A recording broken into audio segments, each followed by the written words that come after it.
오늘 본문의 이 내용은 여러분들이 잘 알고 있는 한 사르반 여인이 이스라엘 땅에 3년의 대기근이 왔습니다. 여러분, 우리가 정말 저기서 전쟁 하나만 나고 또 코로나로 좀 고생을 해도 이렇게 힘든데, 정말 이 농사 지은 쌀 한 톨 나지 않는 그 척가락한 이 기근, 저는 요즘 이게 날씨 더운 걸 보면서 그 생각이 들어요. 아마 이스라엘 땅에서 지금 우리가 최근에 경험하는 이 온도가 3년 내내라고 한번 상상해 보세요. 거기다 비까지 안 온다고 상상해 보세요. 살 수가 없는 땅이 될 것입니다. 그런 대기근 가운데 이 사르반 여인은 너무나 큰 어려움을 겪습니다. 결국은 이제는 더 이상 살아갈 수 없는 가장 힘든 그 인생의 아주 정말 최고의 정말 고난의 끝 지점에서 하나님은 엘리야를 만나게 하고 그녀가 그곳에서 하나님의 은혜를 경험해서 그 기근이 끝날 때까지 그 쌀이 떨어지지 않고 기름이 떨어지지 않는, 바로 하나님이 그 식량과 생활을 공급해 주시는 은혜를 경험했다라는 이야기입니다. 근데 우리는 대부분 이 이야기에만 포커스를 맞춰서, 야, 그래, 하나님께서 내가 경제적으로 어렵고 힘든 시절을 살더라도 하나님 반드시 우리에게 은혜를 주셔서 우리 삶에 부족한 것들을 다 채워주실 거야. 우리는 물론 그게 성경에 나와 있는 것이니까 사실입니다만, 그러나 저는 정확히 이 사건을 주님께서 이 성경에 기록하신 더 진짜 목적은 그 사건에 있지 않고 바로 오늘 우리가 읽은 이 본문에 있지 않은가 하는 생각이 들어요. 왜냐하면 갑작스럽게 그 여인의 아들이 죽은 것입니다. 기근이 힘들긴 하지만 가족이 죽는 것보다 더 큰 고통은 없겠죠. 우리가 삶의 궁핍함을 경험하는 것도 힘든 일이지만 내가 생명을 잃어버리고 생명을 유지하지 못한다는 것은 더 큰 고통일 수 있다는 것입니다. 그런 의미에서 이 엘리야를 하나님께서 이 여인에게 보내진 더 큰 이유는 그들이 그 기근과 궁핍함 속에서 살아남게 하는 것보다 그들의 생명을 건지는 그 하나님의 그 구원을 그녀가 경험할 수 있도록 하기 위해서라는 것입니다. 그런 의미에서 저는 엘리야를 통해서 하나님께서 보여주신 메시지 속에는 바로 구원의 본질을 말씀하고 있는 게 아닌가 싶어요. 예수님께서 이 땅 가운데 오신 이유는 우리를 구원하기 위해서이십니다. 그때 주님은 많은 사람들의 병을 낫게도 하시고 오병이의 기적을 일으키기도 하시고 무리를 걸으면서 험한 파도도 잠재워 주시기도 하셨습니다. 그러나 주님께서 오신 가장 큰 구원의 본질은 뭐예요? 우리의 영혼을 살리시는 것입니다. 우리가 심판 가운데 멸망하는 자들이 아니라 영생의 소망을 가진 자가 될 수 있도록 하시기 위해서 주님은 우리 인생 가운데 오셨다는 것입니다. 그렇기 때문에 시편 56편 13절은 이렇게 말하죠. 주께서 내 생명을 사망에서 건지셨습니다. 주께서 나로 하나님 앞 생명의 빛에 다니게 하시려고 실족하지 아니하게 하지 아니하셨나이다. 주님께서는요, 우리의 생명을 사망에서 건지시기 위해서 우리에게 오셨다라는 거예요.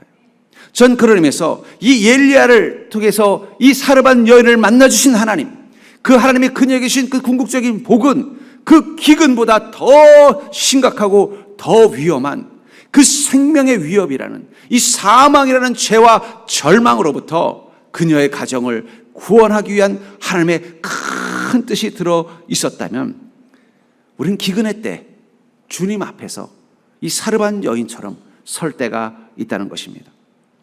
저는 문득 이 사르반 여인을 묵상하면서 만약에 이 가정, 이 아이를 살리는 게 목적이 아니었다면 어쩌면 하나님은 이 엘리야를 사르반 여인이 아니라 다른 집으로 보냈을 수도 있었겠다는 생각을 해봤어요.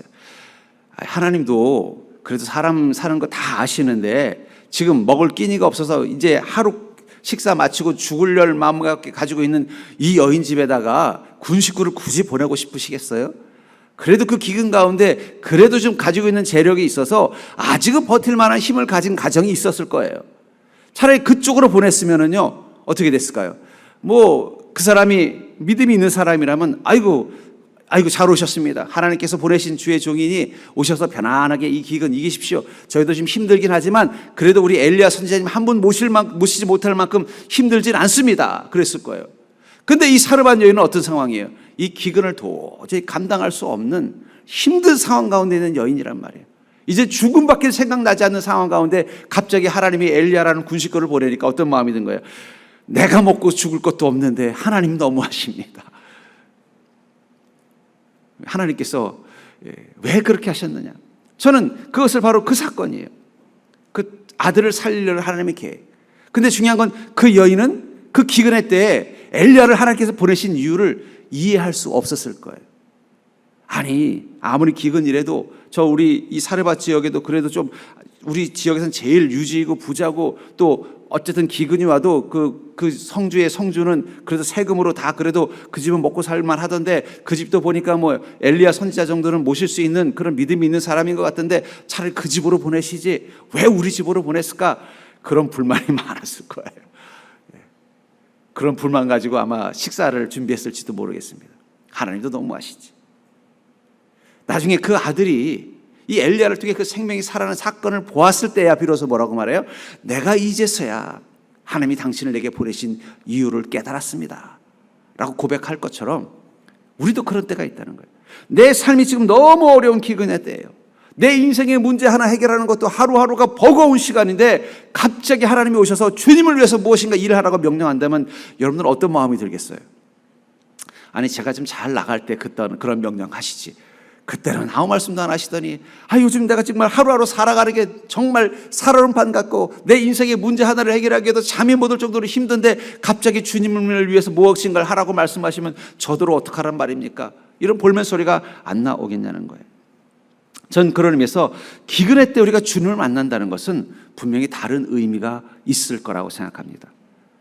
기근의 때 우리 인생에 정말 이 사르밧 여인처럼 하루하루 인생의 문제를 해결해야 되고 그 문제를 해결하지 않으면 내가 큰일 나겠다는 두려움이 늘 내 마음속에서 무거운 짐처럼 사라지지 않는 그 시간 가운데서 주님께서 우리에게 오셔서 주님의 나라와 영광을 위해서 무엇을 하라고 명령하신다면 그것은 어떤 의미가 있을까요? 저는 이 사르밧 여인 하루하루 살아가는 것이 정말 긴급하고 힘든 이 기근의 때에 엘리야를 영접해서 그 엘리야를 대접할 수밖에 없었던 이 사르밧 여인의 경험을 통해서 하나님이 우리에게 주시는 이 기근의 때 주시는 은혜가 무엇인지를 여러분들이 깨닫고 그 은혜를 가지고 이 기근의 때를 통과하는 자가 될 수 있기를 주의 이름으로 축복합니다. 먼저 우리가 이 사르밧 여인의 이 사건을 통해서 우리가 경험하게 되는 것은 주의 나라를 먼저 생각하는 자에게 하나님이 주시는 특별한 은혜가 있다는 것입니다. 어떤 상황이든 주님의 나라를 먼저 생각하는 자에게 하나님 주는 특별한 은혜가 있다는 사실을 여러분들 기억하시기 바랍니다. 본문의 8절과 9절을 보시면 여호와의 말씀이 엘리야에게 임하여 이르시되 너는 일어나 시돈에 속한 사르밧으로 가서 거기 머물라 내가 그곳 과부에게 명령하여 내게 음식을 주게 하였느니라. 엘리야가 이 기근 속에서 어디로 가서 좀 나도 좀 피하고 좀 쉴까 고민하고 있었는데 하나님이 오셔서 뭐라고 말하는 거야? 엘리야야 너 사르밧으로 가라. 거기 한 여인 남편이 없이 아이들과 함께 사는 한 여인이 있는데 내가 그녀에게 말해놨다. 여기 엘리야가 오면 잘 모시고 영접하라고 말해놨다 하고 갔더니 정작 이 사르밧 여인은 뭐라고 말합니까? 엘리야가 와가지고 안녕하세요 저는 엘리야입니다. 그랬더니 그녀가 뭐라고 말하냐면 12절에 그가 이르되 당신의 하나님 여호와께서 살아계심을 두고 맹세하노니 나는 떡이 없고 다만 통에 가루 한 움큼과 병에 기름 조금뿐이라. 내가 나뭇가지 둘을 주워다가 나와 내 아들을 위하여 음식을 만들어 먹고 그 후에는 죽으리라. 전혀 하나님의 메시지를 명령을 들어본 적도 없는 사람처럼 뭐라고 하는 거야? 무슨 소리입니까? 나 지금 먹고 살 것도 없습니다. 오늘 하루 이거 먹으면 내일 당장 죽을 생각밖에 없어. 이제 어디 가서 꿀 데도 없고 도움 받을 데도 없어요. 무슨 소리 하는 거예요? 나는 하나님께 그런 음성 들은 적이 없습니다. 엘리야가 얼마나 당황이 됐겠어요.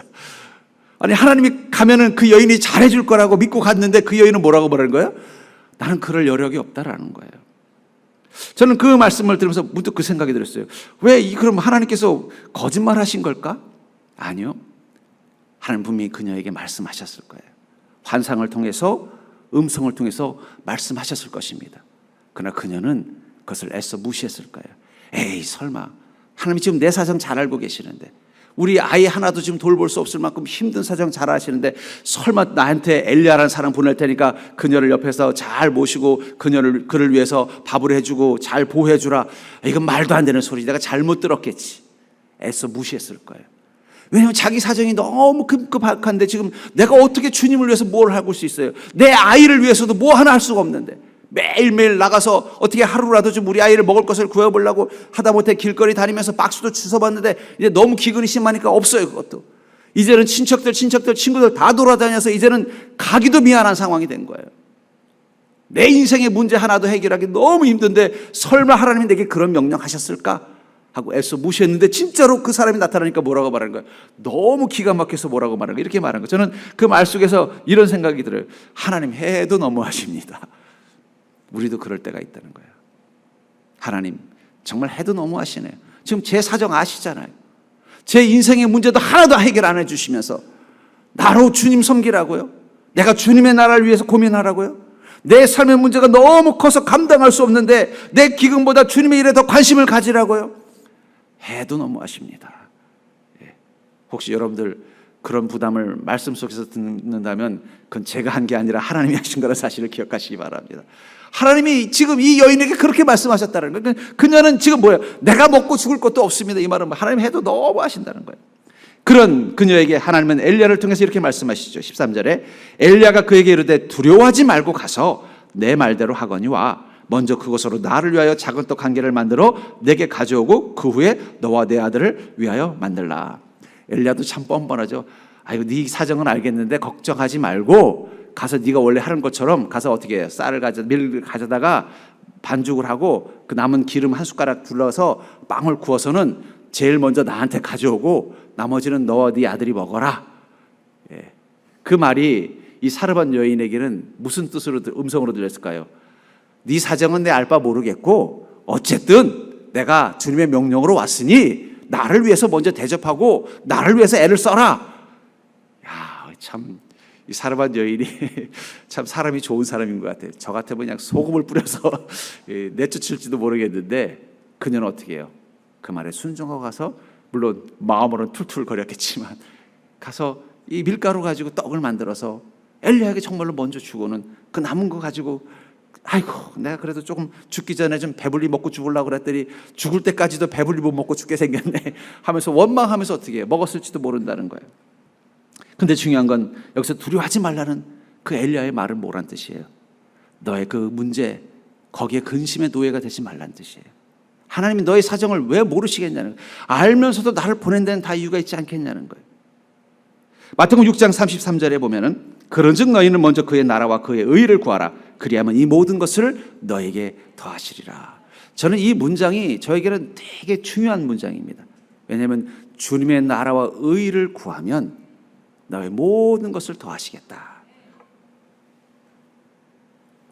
제가 이 고등학교 시절에 저의 인생을 바꾼 아주 저에게는 아주 특별한 책이 바로 이 소위 갈매기의 꿈이라는 책입니다. 리차드 박이라는 사람이 쓴 아주 얇은 책인데 왜 그게 저에게는 충격이었냐면은 다들 고등학교 때 대학을 진로를 위해서 고민할 때 다 너 어디 갈래? 하면 다 이유가 뭐냐면은 앞으로 내가 어떤 직장을 다니고 어떤 직업을 가져서 내가 어떤 육체적인 삶을 사는 것을 위해서 다들 그걸 고민할 때였어요. 그러니까 저도 그걸 고민하면서 어디로 가야 되는가 고민하던 시절이었는데 갑자기 이 책을 읽고 나서 거기에 한 문장에 꽂힌 거예요. 뭐냐면 이 갈매기 이 주인공이 이 조나단 갈매기가 맨날 갈매기들이 그 항구에 어부들이 고기를 잡고 오면은요 그 고기를 해치할 때 찌꺼기들이 남잖아요. 그걸 먹으려고 계속 거기서 기다리고 있는 거예요. 그러다가 어부들이 이제 고기를 다 잡아서 이제 살아있는 고기들은 다 시장에 팔고 남은 뭐 내장이라든지 찌꺼기들을 던져놓으면은 그걸 먹으려고 서로 지기들끼리 싸우는 거예요. 그러다 오늘 갈매기 이 조나단 갈매기가 이렇게 사는 게 진짜 바른 것인가 이 고민을 하고는요 갑자기 저 하늘을 향해 날아다니면서 나는 것에 대한 관심을 가지고 하늘을 막 날아다녀요. 날아다니다가 우연히 한 해변가를 봤는데 거기는 신선한 물고기들이 너무 많더라는 거예요. 그걸 먹으면서 그 생각이 들었어요. 내가 높이 나는 것을 인생의 목적으로 삼으니까 그 다 썩어서 잘라지고 지저분하고 버려진 그 생선 대가리 하나를 가지고 아둥바둥 싸우던 거기서부터 자유해서 이렇게 신선한 생선을 내가 마음껏 먹을 수 있게 됐구나 하는 그 문장을 보면서 그래 그런 인생도 있구나. 그러면서 제 인생이 바뀌었어요. 어쩌면 제가 목회자가 되는데 성경 다음으로 가장 큰 영향을 준 게 바로 그 책이에요. 그 책의 과목이 뭐 높이 나는 새가 멀리 본다 뭐 이런 그런 명문장들이 많은 책입니다. 우리 10대들은 좀 한번 읽어봤으면 좋겠어요. 근데 저는 주님은 그걸 말씀하시는 것 같아요. 이 문장 너희는 먼저 그의 나라와 그의 의를 구하라. 그리하면 이 모든 것을 너에게 더하시리라. 바로 이 사르밧 여인은 지금 어떤 거예요? 무엇을 먹을까, 무엇을 마실까, 무엇을 입을까가 자기 인생의 가장 큰 고민인 거예요. 이게 해결되지 않으면 내 인생이 끝날 것처럼 두려움이 없어온 것입니다. 객관적으로도 이성적으로도 상황적으로도 분명히 그것을 고민하고 사는 게 정상적인 상황인데 갑자기 하나님이 엘리야를 보내서 뭐라고 말하는 거예요? 너 그런 거 두려워하지 말라는 거예요. 그리고 나 주님의 일을, 주님의 명령을 속히 먼저 행하라는 것입니다. 왜 그렇게 하셨어요? 그의 나라와 그의 의를 구하는 믿음을 가지고 사는 자에게는 너희들의 인생의 그 기근 때 무엇을 먹을까, 무엇을 마실까, 무엇을 입을까를 고민하는 그때 하나님의 더하심을 보게 된다는 것입니다. 너희는 먼저 그의 나라와 그의 의를 구하라. 그리하면 이 모든 것을 너에게 더하시리라 하는 그 순간은 우리가 하는 일이 잘 되고 우리가 많은 수확의 열매를 거두고 내 삶의 능력이 마음껏 펼쳐져서 내가 목표한 일들이 잘 이루어질 때가 아니라 이 사르반 여인처럼 기근의 때도 여전히 동일하게 이 말씀은 진리라는 거예요. 네가 비록 기근의 때를 만나서 하는 일들이 다 실패를 하고 있고, 네가 비록 기근의 때를 만나서 너의 삶의 하루하루 해결하는 문제를 해결하기에도 너무나 너 자신이 연약하고 지치는 순간 일지라도 너희는 먼저 그의 나라와 그의 의를 구하라. 그리하면 이 모든 것을 나는 너에게 더할 것이다. 하나님은 이 메시지를 이 사르반 여인에게 엘리야를 통해서 보여주신 거예요. 그럼 어떻게 됐어요? 기근이 끝날 때까지 그 밀가루 병에, 항아리에 그 밀가루가 떨어지지 않고 기름병에 기름이 떨어지지 않는 거예요. 그것을 통해서 그녀는 그 기근 때문에 근심하고 고민하던 것에서 벗어나서 이제는 매일 아침마다 무엇을 고민하는 거예요? 오늘은 엘리야 선생님을 위해서 뭘 해드려야 되나? 쌀떡을 열어보니까 쌀은 채워졌는데 이거 가지고 뭘 해드려야 되나? 고민이 달라진 거예요. 매일매일 그 전까지만 해도 쌀떡 열어볼 때마다 아이고 이제 반밖에 안 남았네. 큰일이다 이거. 지금 밭에는 씨앗을 심어놨는데도 이게 보니까 싹도 자라지 않고 올 가을에도 아무것도 못 거둘 것 같은데 아이고 지난번에 마지막으로 큰오빠네 집에 가서 도움 받았는데 이제 그 형 올케가 눈빛이 보니까 다음에 오면은 말을 막 험하게 할 것 같아서 미안해서 갈 수도 없는데 야 이거 큰일이네. 반밖에 안 남았네. 맨날 쌀떡 볼 때마다 근심이 되는 거예요. 걱정이 되는 거예요. 근데 엘리야가 오고 나서부터 그의 근심과 걱정거리가 바뀌었어요. 뭘로 바뀌었어요? 오늘은 뭘 해 먹어야 되나? 이거 가지고 뭘 요리를 해야 되나? 주님의 나라를 위해서, 주님의 명령을 위해서 내가 엘리야 선생님을 어떻게 섬겨야 되나? 그걸 고민하더라는 거예요. 저는 그러면서 여러분들, 우리가 기근의 때 한번 용기를 내서 두려움에서부터 자유함을 누리시고 주님의 나라와 의를 먼저 고민해 보십시오. 그때 하나님께서 더하시는 게 무엇인지를 전 여러분들이 경험하게 될 줄 믿습니다. 그런 의미에서 절대로 믿음은 태연한 척하는 것이다. 우리가 인간인데 기근의 때가 오면 왜 걱정이 안 되겠습니까? 하지만 믿음은 뭐예요? 에이 분명히 하나님께서 말씀하셨으니까 채워주실 거야 하면서 안 그런 척하면서 사는 거예요. 야, 너 괜찮아? 난 우리 집은 지금 너무 힘들다. 너도 힘들다고 들었는데 어떻게 너는 표정이 아무 문제가 없는 것처럼 보인다? 아, 괜찮아. 하나님께서 말씀하셨어. 너희는 먼저 그의 나라와 그의 의를 구해라. 그래야만 하나님께서 이거 다 더해준다고 그랬어. 속으로는 우리도 걱정이 되지만 어떻게 해요? 태연한 척하는 거. 그것도 믿음이라는 거예요. 여러분들 좀 태연한 척하시면서 사는 자 되기를 주의 이름으로 축복합니다. 그러면 무엇을 보는 거예요? 문제 없는 때처럼 우리가 주님 앞에 순종하며 살면은 어느 순간 하나님이 더하시는 게 무엇인지를 여러분들이 그 비어있는 쌀독에서, 비어있는 기름병에서 발견하게 될 줄 믿습니다. 그러니까 우리는 그런 소망이 있기 때문에 기근의 때라도 어때요? 기대감이 있는 거예요. 우리는 절망하지 않아요. 이건 먹고 죽는 거 아니야. 두려워하지 않는다는 거예요. 하나님이 어떤 엘리야를 보내주실까? 어떤 은혜를 준비하실까? 그걸 소망하는 마음이 있기 때문에 기근의 때에도 여전히 변함없이 내 인생에 아무 문제가 없는 것처럼 주님께 순종하며 살 수 있는 복된 인생이라는 사실을 깨달으시기 바랍니다. 두 번째로 우리가 인생의 기근의 때 주님과의 만남을 경험한다는 것은 어떤 의미일까요? 바로 기근의 때에도 감당할 주님의 일을 찾는다는 것입니다. 그렇기 때문에 우리의 믿음이 있기 때문에, 그래 하나님께서는 마치 이 사르반 여인이 그 기근의 때 엘리야를 통해서 은혜를 베풀어 주신 것처럼 우리가 주님의 나라와 주님의 의를 먼저 구하면 이 모든 것을 더하시는 은혜로 우리와 함께 하신다는 약속을 믿는다면 그때부터 우리는 어떻게 돼요? 기근의 때에도 감당할 주님의 일이 무엇인지를 찾게 된다는 것입니다. 12절과 13절을 보시면 그가 이르되 당신의 하나님 여호와께서 살아계심을 두고 맹세하노니 나는 떡이 없고 다만 통에 가루 한 움큼과 병에 기름 조금뿐이라. 내가 나뭇가지 둘을 주워다가 나와 내 아들을 위하여 음식을 만들어 먹고 그 후에는 죽으리라. 엘리야가 그에게 이르되 두려워하지 말고 가서 내 말대로 하려니와 먼저 그것으로 나를 위하여 작은 떡 한 개를 만들어 내게로 가져오고 그 후에 너와 내 아들을 위하여 만들라. 여기 나를 위해서 무엇을 만들라고 말하고 있어요? 작은 떡 한 개를 만들라고 말하고 있습니다. 이 3년의 대기근이 이 여인에게 남겨준 것은 한 줌의 가루뿐입니다. 이거 가지고 반죽해서 떡 만들면은 뭐 두 식구 먹기에도 그냥 적당한 정도라는 거예요. 그런 그녀에게 하나님은 엘리야를 보내서 엘리야에게 뭐라고? 작은 떡 하나를 네게 가져오라. 그녀의 능력의 전부를 상징하는 거예요. 이 한 움큼의 밀가루라는 것은 이 기근의 때 그녀가 감당할 수 있는 능력의 전부라는 거예요. 우리에게도 한 줌의 가루와 같은 상황이 있죠. 나의 시간, 나의 능력, 나의 여유, 나의 물질이 이 초라할 때가 있다는 거예요. 근데 그때 하나님 뭐라고 말씀하시는 거예요? 너 그때에도 나를 위해서 준비할 수 있는 작은 떡 한 개가 있다라고 말씀하고 있다는 거예요. 저는 문득 이 사르밧 여인은 원래부터 이렇게 가난한 여인이었을까 한번 상상해 봤어요. 아닐 수도 있어요. 이 3년의 기근을 만나기 전에 어쩌면 그녀는 남편도 잃지 않고 나름대로 이 지역에서는 꽤 여유 있게 풍요롭게 잘 사는 믿음 좋은 가정이었을 것입니다.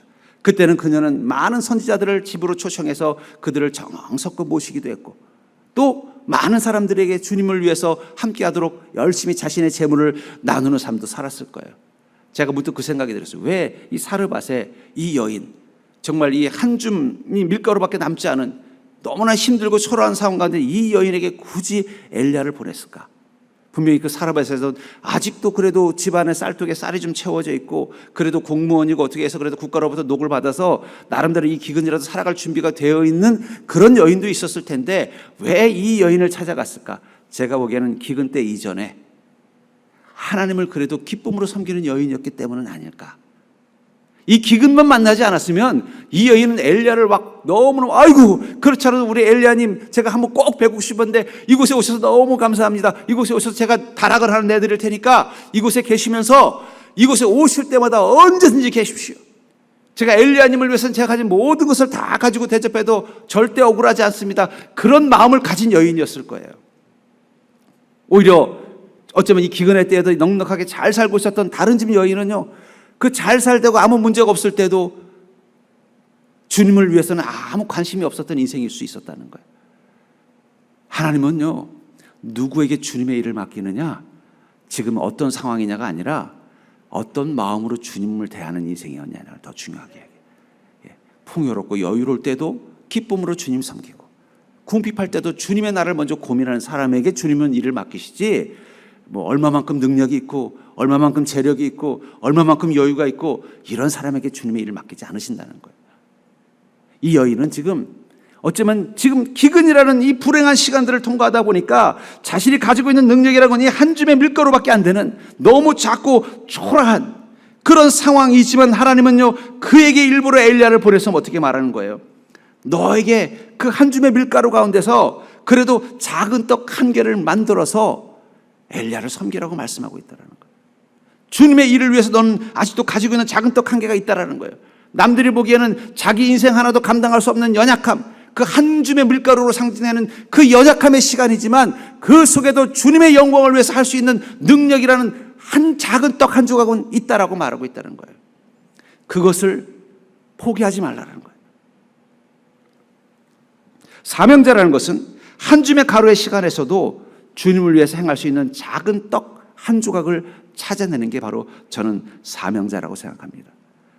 우리나라가 이 짧은 시간에 이 복음의 이 부흥을 경험해서 그래도 대한민국 하면 세상 사람들이 기독교 국가라고 착각할 만큼, 인구 비율로 보면 이제는 아닌 시대지만 착각할 만큼 복음이 이렇게 순식간에 자랄 수 있었던 데는 바로 선교사님들의 희생과 헌신이 있었기 때문입니다. 그 중에 우리나라 최초의 이 선교사님, 순교한 선교사님이 바로 이 토마스 선교사님이라는 분입니다. 그분 사진을 한번 보여주시겠어요? 이분은 이 복음을 전하기 위해서 이 아시아로 왔어요. 그리고 대한민국 땅에 복음을 전하고 싶은 열망을 가지고 왔습니다. 근데 그만 이 중국에 와서 이제 아직은 그때는 이제 우리 조선이 쇄국 정책을 펼칠 때니까 못 들어왔는 거예요. 그래서 중국에 있으면서 이제 한글 성경을 준비하고 또 복음을 전할 준비를 했는데 그만 그 사랑하는 아내가 그곳에서 아이를 임신하고 그만 아이를 낳다가 아이도 죽고 그 아내도 죽은 거예요. 얼마나 절망적이겠어요. 그 상황에서도 이 한국 조선 땅에다 복음을 전하겠다는 그 소망을 가지고는 이 셔머너라는 이 배를 타고서 이 제너럴 셔머너라는 이 상선이에요. 미국 배인데 이제 거기 통역관으로 온 거예요. 왜냐하면 선교사는 들어올 수 없으니까 통역관으로라도 들어와서 이 조선 땅에 발을 밟고 복음을 전하겠다고 마음속에 성경책 하나를 품고 들어왔는데 그만 이게 이제 평양 앞바다에 배가 있다가 그만 이 조선군과 싸움이 생겨서 그 배가 불이 타버린 거예요. 그래서 이제 황급하게 배를 탈취해서 육지에 올라왔는데 또 거기는 어떻게 됐어요? 이 군관들이 와가지고는 그들을 잡아가서 다 처형을 시키는 거예요. 그러니까 복음을 전하러 저 먼 타지에서 유럽에서 와가지고 정말 이 조선 땅에 복음을 전하겠다는 마음을 가지고 한글 성경을 가지고 왔는데 발을 딛자마자 어떻게 된 거예요? 죽음을 당하게 된 거예요. 그때 나이가 27살이었답니다. 그렇다면 그는 실패한 선교사일까요? 그는 그 마지막 27살 아직 한국 땅에는 복음 한 번 전해본 적도 없어요. 복음 전하려고 들어오다가 그때 쇄국 정책을 펼치는 조선에 의해서 잡혀가지고는 그 자리에서 처형을 당하는 거예요. 근데 그 처형을 당할 때 그를 죽인 이 포졸 중에 한 명이 이 박춘권이라는 사람입니다. 그 사람은 나중에 이 장로가 됐어요. 근데 그 박춘권 씨가 이 토마스 선교사를 자기가 직접 죽일 때 사건을 이렇게 기록하고 있다고 말합니다. 간증하고 있다고 말합니다. 내가 서양 사람을 죽이는 중 한 사람을 죽인 것은 내가 지금 생각할수록 이상한 감이 들었다. 내가 그를 찌르려고 할 때에 그는 두 손을 마주 잡고 무슨 말을 한 후 붉은 배를 입힌 책을 가지고 웃으면서 나에게 받으라고 권하였다. 내가 죽이기는 하였으나 이 책을 받지 않을 수가 없어서 받아왔노라. 그 토마스 선교사님을 죽이는 그 자리에 한 포졸, 한 관군인 이 박춘권 씨가 있었다는 거예요. 그리고 상부로부터 명령이 온 거예요. 다 죽여라, 그 자리에서. 뭐 법이고 절차고 필요 없다. 그 오랑캐 다 죽여라. 그래서 그 자리에서 죽이려고 하는데 그 여러 사람을 죽이는데 그 중에 이 토마스라는 사람은 자기를 보고 웃더라는 거예요. 다들 겁에 질려 있는데 살려달라고 하는데 웃으면서 뭐라는 거예요? 자기 손을 부드럽게 잡더니 품에서 성경책을 하나 건드면서 이걸 주면서 이거 가지세요 하고 주더라는 거예요. 자기가 죽이긴 죽이는데 웃으면서 그 말을 하는데 차마 그걸 뿌리칠 수 없어서 그 성경책을 받았대요. 받고 죽이고 나서도 어떻게 해야 돼요? 계속 그게 마음에 찜찜하더라는 거예요. 그 자기 혼자 그 성경책을 읽으면서 예수를 만났다는 거예요. 그리고는요, 그 평양에 이 교회가 세워지는데 헌신을 다했고 그것을 통해서 세워진 이 평양 대부흥을 통해서 사실은 대한민국 땅에 이 복음이 지금만큼 엄청나게 성장할 수 있었다라는 거예요. 어쩌면 이 토마스 선교사는 복음을 전하는 일을 위해서 왔지만 아무것도 할 수가 없었어요. 기근의 때예요. 그럼에도 불구하고 하나님 뭐라고 말씀하셨어요? 너는 한 줌의 떡을 준비해라. 그것은 바로 그가 가지고 있었던 하나님의 말씀 성경책을 자기를 죽이려고 칼을 들고 있는, 창을 들고 있는 이 박충권이라는 전혀 하나님을 알지 못하는 이 조선의 포졸에게 그 성경책 하나를 주는 거예요. 그게 어떤 결과를 낳을지는 몰라요. 그냥 자기의 상황 가운데서 자신이 주님의 나라를 위해서 할 수 있는 일은 딱 하나인 거예요. 이제 죽을 수밖에 없는 거예요. 옆에 보니까 이 제너럴 셔먼호에 타고 있었던 다른 미군들을 또 그 상인들은 다 한 명씩 다 처형을 당하고 있는 거예요. 자기 차례가 온 거예요. 자기가 이곳에서도 주님의 나라를 위해서 할 수 있는 일은 아무것도 없는 거예요. 딱 하나. 내 품에 있는 이 성경책을 그에게 주고 죽는 것밖에 없는 거예요. 그 일을 감당하기 위해서 그는 그 죽음의 두려움 가운데서도 태연한 미소를 지으면서 그 성경책을 자기를 죽이려고 창을 들고 있는 이 박충권이라는 한 청년에게 이거 받으세요. 작은 떡 하나를 준 것입니다. 근데 그 떡은 결코 작은 떡이 아니었던 거예요. 여러분, 주님의 큰 일은요, 풍성한 때 일어나지 않습니다. 주님의 큰 일은 우리가 위대한 삶을 살고 있을 때 일어나지 않습니다. 주님의 큰 일은 내 능력이 최고조에 달하고 내가 하는 일들의 모든 열매가 맺고 내가 하는 일들마다 놀라운 결과가 있을 때 일어나는 일이 아니에요. 주님의 큰 일은 내가 아무것도 아닌 것을 깨달았을 때, 내가 가지고 있는 거라고 해서는 이 한 줌의 밀가루밖에 안 되는 내 자신이 가장 초라하고, 이 사르반 여인이 자기 인생에 가장 초라한 시간이잖아요. 그렇잖아요. 내 아이 하나도 돌볼 수 없는 이 가장 초라한 시간에 주님은 그에게 가장 위대한 일을 하도록 명령하셨다라는 거예요. 분명한 것은 여러분들 기근의 때에도 우리가 감당해야 될 주님의 일이 있다는 사실을 기억하시기 바랍니다. 주님, 그렇다면 내가 가지고 있는 이 한 줌의 가루와 같은 너무나 힘들고 초라하고 내가 주님을 위해서 할 수 있는 일이 가장 없는 이 시간 한가운데 내가 주님께 드려야 되는 그 작은 떡 한 조각은 무엇입니까? 그것을 찾아서 순종할 때 우리는 우리 인생에서 가장 위대한 하나님의 은혜와 능력을 경험하게 되는 것입니다. 그렇기 때문에 우리가 주님의 고난에 동참하는 것이 바로 인생의 고난을 이기는 힘입니다. 우리가 주님의 고난에 동참하는 것이야말로 우리 인생의 고난을 이기는 가장 강력한 힘이라는 사실을 여러분들 기억하시기 바랍니다. 본문 18절부터 22절을 다시 보시면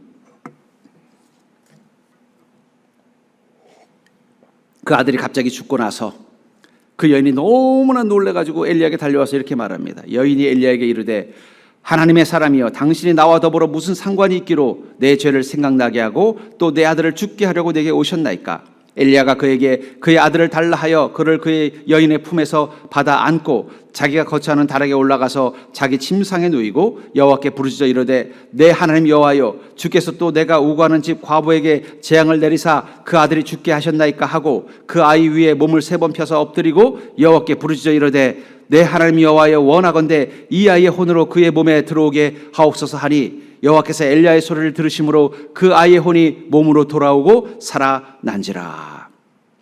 이 여인의 인생의 가장 큰 고통은 지금까지는 3년 대기근인 줄 알았어요. 근데 갑자기 자기 아들이 죽었을 때 자기 인생의 최고의 고통이 무엇인지를 깨달았습니다. 그것은 죽음이라는 거예요. 여러분, 우리 인생의 가장 큰 고통은 뭘까요? 기근일까요? 내가 하는 일이 잘 안 되고 내 뜻대로 내 계획대로 일이 이루어지지 않고 내가 처한 상황 가운데 정말 내 자신이 이 한 줌의 밀가루처럼 참 보잘것없고 초라한 존재라는 것을 느끼는 그런 초라한 순간일까요? 아닙니다.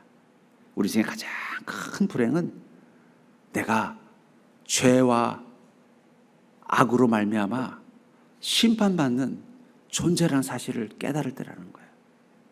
어쩌면 우리가 이 땅의 기근의 문제에 마음을 뺏겨서 우리 앞에 그 놀라운 무시무시한 심판이 다가오고 있다는 사실을 잊고 사는 거예요.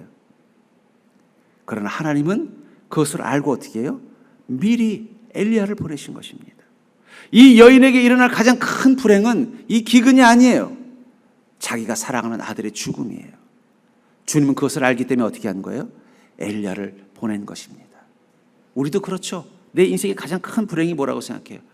사업이 안 되고 또 하는 일들이 잘 뜻대로 안 되고 또 뭔가 내 삶에 뭔가 사람들과의 관계 속에서 어려운 일들이 있고 이런 것들이 내 인생의 가장 큰 불행이라고 하지만 아니에요. 진짜 큰 불행은요, 우리가 심판 가운데 멸망하는 것입니다. 그것을 알고 하나님은 예수 그리스도를 우리에게 보내신 것입니다. 근데 그 가치를 우리는 기근의 문제 앞에 마음이 빼앗기면 몰라요. 이 여인도 몰랐던 거예요. 하나님께서 이 쌀독에 쌀도 채워주시고 기름잔에 기름도 채워줬지만 그 여인은 여전히 뭐예요? 조금 섭섭했던 것 같아요. 이 정도 은혜 베풀어 주려고 이렇게까지 나를 힘들게 하시나. 이왕 주시려면 쌀독에 쌀이 아니라 쌀에다 금화를 넣어주시든지, 기름독에 기름이 아니라 그 안에 무슨 기름이 석유가 철철 나오는 무슨 유전을 하나 발견하게 해주든지. 그래서 야, 니들은 기근이지 나는 축복이다, 좀 이런 걸 사람들 앞에, 나를 좀 무시했던 사람들 앞에 확 보여주게 해주시지. 보니까 쌀독에 쌀은 안 떨어지는데 여전히 나는 초라한 과부의 모습을 가지고 사는 이 모습, 아마 그것 때문에 좀 불편한 마음이 있어서였는지 모르겠지만 엘리야가 있는 것에 대해서 그렇게 감사하지 않았던 거예요. 근데 갑자기 자기 아들이 죽자 하나님께서 엘리야를 통해서 그 아들을 살리는 걸 보면서 하나님께서 나에게 이 축복을 주시려고 엘리야를 보내셨구나. 아마 엘리야가 이제 주님의 명령을 따라서 이 사르밧 여인 집을 떠나려고 할 때 이 사르밧 여인은 어떻게 했을까요? 엘리야님 가지 마세요. 절대 가지 마세요. 가시더라도 다시 이곳에 오면 꼭 저희 집에 계세요. 저희 집에 쌀이 다 떨어져도 저는 엘리야님을 위해서 언제든 작은 떡 하나를 준비하겠습니다. 여러분들, 우리가 이 땅 가운데서 하나님을 만나서 얻어야 되는 가장 큰 축복은 바로 영생입니다. 여러분들이 아직 안 주고받기 때문에 그게 큰 축복인지 모르는 거예요. 그냥 쌀떡 떨어진 것만 근심하는 거예요. 아유, 어떻게 해? 이거 사업이 안 돼서 어떻게 해? 아이고, 자꾸 몸이 아파서 어떻게 해? 아이고, 자식들의 문제가 잘 안 풀려서 어떻게 해? 근데 진짜 우리 인생에 위험한 것은 우리가 사망 가운데, 심판 가운데 멸망당할 존재라는 사실이에요. 하나님은 그것을 알고 어떻게 해요? 우리를 불러주신 것입니다. 그리고 예수 그리스도를 우리가 섬기는 삶을 살도록 하신 거예요. 근데 더한 축복이 있어요. 그것이 어떤 건지 아직은 내 마음으로, 내 영혼으로 체감되진 않지만, 그래서 나를 주님께서 만나게 하셨다는 그 믿음 가지고 마치 이 사르반 여인이 그 엘리야를 섬기는 것처럼 주님의 일을 감당하다 보면요, 어느 순간 우리 마음 가운데 근심이 사라지는 거예요. 인생의 문제에 대한 근심이 사라지는 거예요.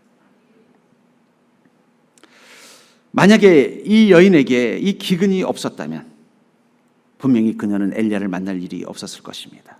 엘리야를 만나지 않았다면, 기근도 없었고 엘리야도 만나지 않았다면 기근은 경험하지 못했지만 자기 아들의 죽음이라는 고통을 겪었어야 했을 거예요. 그런데 오히려 그 기근이 있었기 때문에, 그 기근 가운데서 엘리야를 만났기 때문에, 그 기근 가운데서도 엘리야를 섬기기로 결정하는 주님의 일을 하기로 결심했기 때문에 어떤 일이 났어요? 자기가 예상도 하지 못했던 그 사망의 권세가 자기 인생 가운데서 패스오버, 통과하는 것을 경험한 것입니다. 여러분, 우린 그 복을 가진 자라는 사실을 기억하시기 바랍니다. 절 따라 볼까요? 인생의 기근보다 더 무서운 건 사망의 권세다. 우리 옆 사람 보고 이렇게 인사할까요? 안 죽고 산 것만 가지고도, 한번 안 죽고 사는 것만 가지고도 감사하며 삽시다. 하나님께서 예수님을 우리에게 보내신 거는 그냥 이 기근의 때 그냥 버티라고 보내신 게 아니에요. 더 위험한 시간들이 우리 인생 가운데 오고 있기 때문에 거기서 우리를 구원하시기 위해서 예수 그리스도를 보낸 것입니다.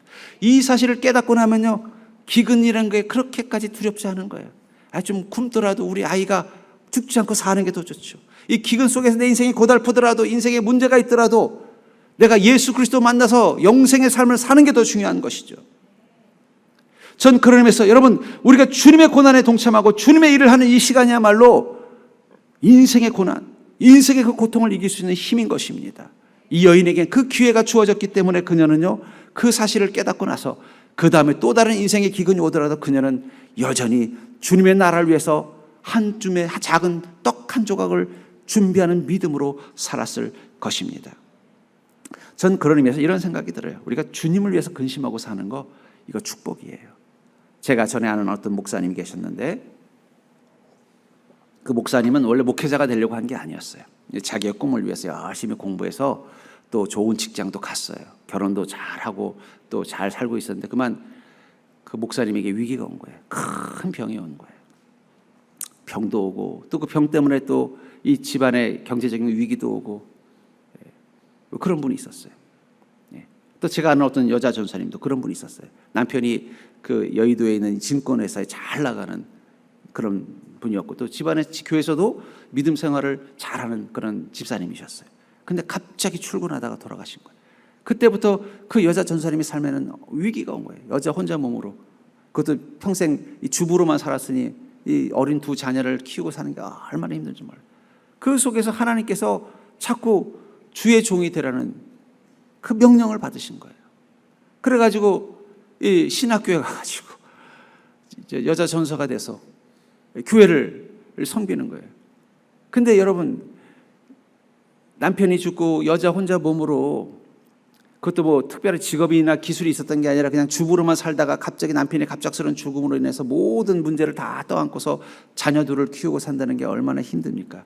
근데 거기에 더해서 또 갑자기 주님께서 주의 종이 되라 그래서 신학을 공부하고 전사가 됐으니 그 삶이 더 여유가 생겼을까요? 안 생겼죠. 제가 그 여자 전사님을 이렇게 봤어요.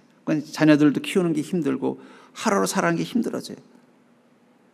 기근의 때를 만나서 어려워졌는데다 또 주님의 일을 하니까 더 힘들어요. 근데 보면 그 여자 전사님 보면은요, 늘 행복해 보이는 거예요.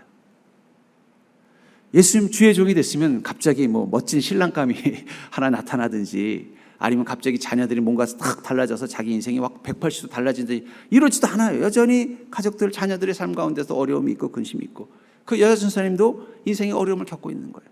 근데 제가 옆에서 그 전사님을 이렇게 관찰해 보면요, 그분이 행복해 보여요. 왜 그럴까? 아마 그분이 말은 안 했지만 이런 고백을 할 것 같아요. 아유, 어차피 인생 살면서 걱정하고 근심할 일들 많은데 내가 인생 걱정하는 것보다 주님을 위해서 걱정하는 게 더 행복합니다. 그 마음이신 것 같더라고요. 이제 나중에 제가 사역지를 옮기면서 그 권사님을 떠났어요. 가끔씩은 제가 이제 카톡으로 그 권사님이 어떻게 사나 이렇게 사진을 보면요, 뭐 여전히 뭐 자녀들의 삶에 뭐 특별한 일도 없고, 또 그 전사님 또 삶 가운데 여전히 어려움도 있지만 여전히 행복하시더라고요.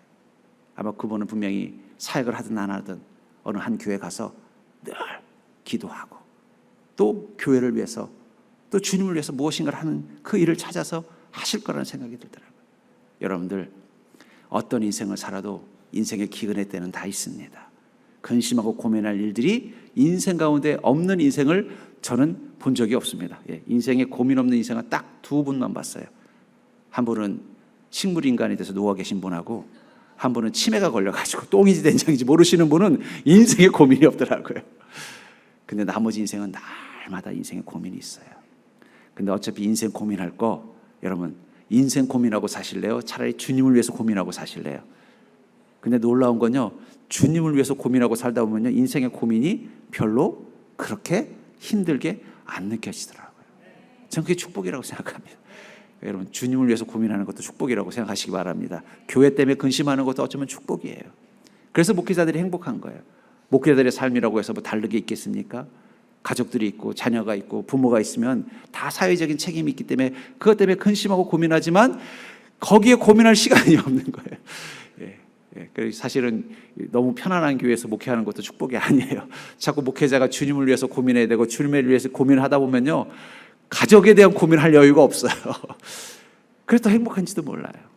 여러분들, 우리는 어차피 인생 하나님께서 그 선악과의 죄로 말미암아 이 땅 가운데 근심과 수고의 고난을 벗어날 수 없게 만드셨다면, 이왕 고민하는 거 우리 인생 가지고 고민하면서 그것 때문에 맨날 절망하며 살지 마시고 주님을 위해서 고민하며 삽시다. 교회를 위해서 고민하며 삽시다. 내가 주님을 위해서 준비할 작은 떡이 무엇인가를 고민하며 살아봅시다. 그럼 어느 순간 무엇을 경험해요? 내 쌀떡에 쌀이 떨어지지 않는 걸 경험하는 거예요. 내가 고민하지 않아도 해결되는 걸 경험하는 거예요. 내 기름병에 기름이 마르지 않는 걸 경험하는 거예요. 내가 그 문제 때문에 안둥바둥하지 않아도 해결되는 걸 경험한다는 거예요. 언제 그것을 경험하는 거예요? 주님의 고난에 동참하겠다는 마음 가지고 사니까 내 고난은 아무것도 아니고 그것이 해결되는 것을, 주님의 은혜로 해결되는 것을 보게 된다는 것입니다. 전 그런 의미에서 이 사르반 여인이 가진 복은 무엇일까요? 기근의 때에 빵이 채워지는 복이라고 생각하지 않습니다. 사르반 여인이 가진 가장 큰 복은 바로 인생의 기근을 이길 수 있는 믿음이라는 복을 가지고 있었다는 거예요. 우리 인생에 기근이 왔을 때 저는 이 사르반 여인의 복을 여러분들이 가진 자가 되기를 주의 이름으로 축복합니다. 기근의 때 주님을 섬기는 시간이 내게 엘리야를 경험하는 축복인 것을 깨달으시고, 여러분들에게 주님이 주신 그 명령이 무엇이든 그 작은 떡 한 조각을 날마다 주님을 위해서 준비하는 인생이 될 수 있기를 주의 이름으로 간절히 축원합니다.